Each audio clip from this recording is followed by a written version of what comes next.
Svečanost ovog foruma uveličao je i francuski ministar grada François Lamy, koji je inače desna ruka francuskog premijera. Ekskluzivno i samo za TV1 Lamy je govorio o projektu Velikog Pariza, Sarajevu, Srebrenici, ali i o nevjerovatnom uspjehu francuske vlade u prvih 100 dana mandata. Sa Lamijem je razgovarala Đina Mujkić. Monsieur Lamy, la raison de votre arrivée à Sarajevo est le Forum mondial de l'urbanisme. Le thème principal du forum est le Grand Paris. C'est à Sarajevo que vous le présentez pour la première fois. Pourquoi vous avez choisi Sarajevo et qu'est-ce que cela apportera à Sarajevo? Vous savez, je commence à bien connaître la Bosnie-Herzégovine. C'est la 15e fois que j'y reviens. Je suis très attaché à cette ville qui est un symbole pour moi, de par son histoire, de par les malheurs qu'elle a vécus, mais aussi des événements plus heureux, je pense aux Jeux Olympiques. Et c'est une ville qui, pour moi, devrait être le symbole de la ville que nous avons envie de construire au XXIe siècle, une ville qui soit diverse, qui soit multiculturelle, qui soit créative, qui soit intelligente, qui s'ouvre vers le monde. Et lorsqu'on a pensé avec Jean-François Daoulas, qui est architecte urbaniste français mais qui vit à Sarajevo, d'organiser des rencontres urbaines, on s'est dit tout naturellement qu'il fallait commencer le faire ici, et avec des équipes d'architectes et d'urbanistes du Grand Paris, parce que les problématiques des deux villes sont différentes. Ici, la ville de Sarajevo fait 400 000 habitants, le Grand Paris, c'est 12 millions d'habitants, mais on peut avoir des objectifs qui sont semblables. Et donc, je le vois ce matin avec les débats qui sont organisés, je pense que les uns et les autres s'apportent. Je pense que les professionnels, les élus de Bosnie-Herzégovine qui sont présents ce matin voient comment les équipes d'architectes ont pu penser le Grand Paris depuis 30 ans. Et puis les architectes et les urbanistes qui ne la connaissaient pas sont en train de découvrir cette ville, de voir sa richesse, son envie d'avoir un avenir qui soit meilleur. Donc je pense qu'on a fait le bon choix en faisant ça ici. Vous étiez membre du groupe de l'amitié entre la Bosnie-Herzégovine en 2011. Et en 2011, vous aviez assisté à la commémoration à Srebrenica.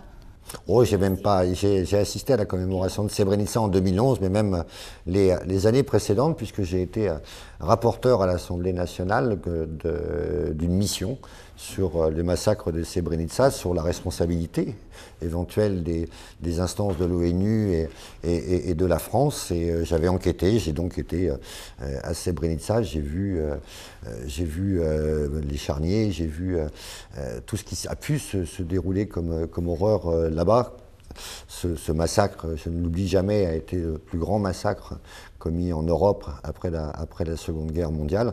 Et c'est vrai que j'attache beaucoup d'importance à chaque fois que mon agenda, mon emploi du temps me permet, à venir à Srebrenica au moment des commémorations du 11 juillet. Ce que M. Hollande a fait en 100 jours est quand même incroyable. Augmenter les impôts, il a diminué la retraite à 60 ans.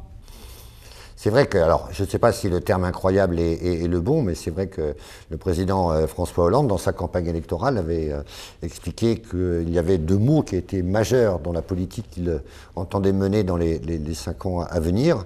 Et ces deux mots se sont mis en application avec l'ensemble du gouvernement pendant ces 100 jours. C'est d'une part le redressement de la France, ce qui suppose d'assainir ses finances publiques, de retrouver le chemin de filières industrielles qui n'existent plus dans notre pays, et donc de les reconstruire. Et le deuxième mot, c'est la justice, parce qu'on ne peut pas redresser un pays s'il n'y a pas en même temps la justice. Et c'est ce qui s'est passé cet été, en prenant un certain nombre de mesures, en rétablissant l'âge de la retraite à 60 ans pour ceux qui avaient eu des carrières longues et pénibles, en augmentant l'allocation de rentrée scolaire pour que les familles vivent mieux la rentrée scolaire. Et puis, vous le verrez au fur et à mesure du temps, d'autres mesures qui vont être prises.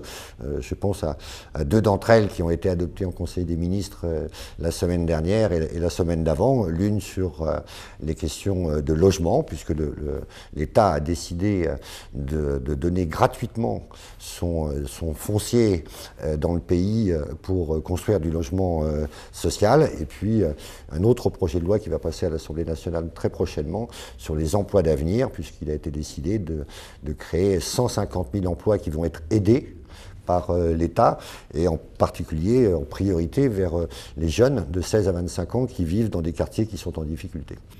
Avez-vous peut-être un message à nos hommes politiques?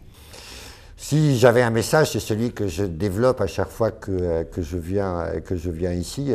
Nous rêvons tous d'une Bosnie qui soit multiculturelle, multinationale, un endroit de brassage, et tout particulièrement à Sarajevo. Et je pense que cet objectif sera atteint si on se préoccupe d'abord et avant tout du quotidien des populations, des questions de développement économique, d'emploi, d'éducation, de formation, de qualification, de culture.